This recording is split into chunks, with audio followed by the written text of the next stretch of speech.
Hi and welcome to this Blueberry Markets video update with me, John Kibler, head currency analyst. In this video, I'm going to go through gold and discuss the key levels to watch ahead of the NFP data. So we can see, if we just pop up to the monthly time frame, that gold is still within this longer time frame range, and we've discussed price coming into the lows of this range and even breaking out towards the 1626 area, which was down here where we expected price to have a short-term bounce, because if we go to the weekly time frame, we can see we have this slight pause in price before we saw an extension to the upside, and that's where price has decided to find a little bit of support and push back higher. Now, what are these kind of fundamentals which are driving price to the downside? Well, we have the fact that the Federal Reserve are hiking rates aggressively, and in recent history that has shown us that when the Federal Reserve do this, the price is likely to continue to push to the downside. Now, recently, we've seen some dollar weakness coming into play. The US dollar index has started to push back, and this has allowed gold to push back and trade back within this higher time frame range. Now, if that dollar weakness is going to continue, we would expect some kind of fundamental backing behind that.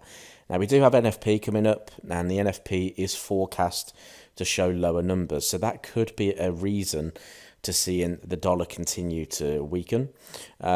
If, however, the jobs number comes in aggressively higher, that could put some pressure on the Fed to try and continue to balance the supply and demand in the labour market, which is what Federal Reserve Chairman Jerome Powell has been talking about recently. Now, we are at some key levels. You can see I've just popped a trend line on here from back in the 2022 highs, and we can see that prices trading back at that area of resistance now. Now, if price is trading through this area, we could expect price to trade back within the overall range. Now, if I just pop down to the 4-hour time frame, there are some key levels that I just want to show you. Actually, let's pop to the daily. Daily is a little bit cleaner. So you can see through here, lots of levels that I've just highlighted through this period. I'll just zoom out slightly.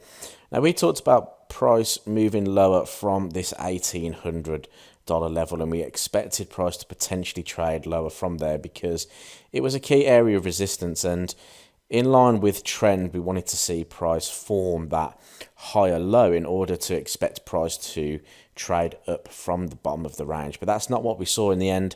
Dollar continued to strengthen. We traded all the way through this area. However, most recently, we've traded above this consolidation high. So if I just zoom in a little bit here, you can see that we've broken through the 1680 highs down through there. If I just pop a cursor on, you can see around about the 1680s, even up towards the 1690 handle. We've broken through that high, and we've traded to the previous swing highs now at 1730. Now, if price is going to continue to push to the upside, and if we trade above this previous structure high here, then the next area of resistance is this 1760 area. So if we trade through those highs, buyers will likely trade up to the 1760. If we trade through the 1760 highs, then we're probably going to see price back towards that $1,800 level. Alternatively, we have previous swing highs here at 1680, and that's 1670 consolidation through there. So if we do find some resistance here and the dollar does strengthen around this point, we could see price trade back towards the 1680. If the dollar remains extremely strong, then price could come down towards the 1624 lows. So keep an eye on gold. Those are the key levels I'm looking at. Really speaking, the key level at the moment is this 1730. Will it hold as resistance, or will price break above it? If we break above, we've got those two levels to consider. If we don't and we hold here, we see those change in trend patterns. On a lower time frame, we could see price trade slightly lower. So I hope you enjoyed this video update. If you did, leave this video a thumbs up. Subscribe to the YouTube channel to see some more of our Forex trading content, and I'll speak to you in the next video.